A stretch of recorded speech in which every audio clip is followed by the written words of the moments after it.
YS ക്രിയേഷന്റെ മറ്റൊരു വീഡിയോയിലേക്ക് സ്വാഗതം.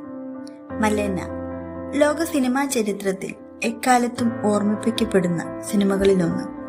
ലൂസിയാനോ വിൻസെൻസോണിയുടെ കഥയെ അടിസ്ഥാനമാക്കി ഗ്യൂസപ്പെ ടൊർണാട്ടോർ എഴുതി സംവിധാനം ചെയ്ത ചിത്രമാണ് മലേന. രണ്ടാം ലോക മഹായുദ്ധകാലത്ത് സിസിലിയൻ എന്ന ചെറുപട്ടണത്തിലാണ് കഥ നടക്കുന്നത്. മെലീന പട്ടണത്തിലെ എല്ലാവരും നോക്കുന്ന അത്യന്ത സുന്ദരിയായ സ്ത്രീ. റെനാറ്റോ എന്ന 13 വയസ്സുകാരൻ അവളെ ആരാധിക്കുകയും അവളുടെ ജീവിതത്തെ കൗതുകത്തോടെ നോക്കുകയും ചെയ്യുന്നു. മെലേനയുടെ ഭർത്താവ് യുദ്ധത്തിന് പോയിരിക്കുകയാണ്. അതേസമയം പട്ടണത്തിലെ സ്ത്രീകൾ മലേനയെ അസൂയയോടെ നോക്കുന്നു. പുരുഷന്മാർ അവളെ മോശമായ കണ്ണുകളോടെ കാണുന്നു. അവൾക്കെതിരെ വ്യാജ ആരോപണങ്ങളും അപമാനങ്ങളും ഉയരുന്നു. മോണിക്ക ബെല്ലൂച്ചി അഭിനയിച്ച് 2000 പുറത്തിറങ്ങിയ മലേന ഉറപ്പായും കണ്ടിരിക്കേണ്ട സിനിമ തന്നെയാണ്.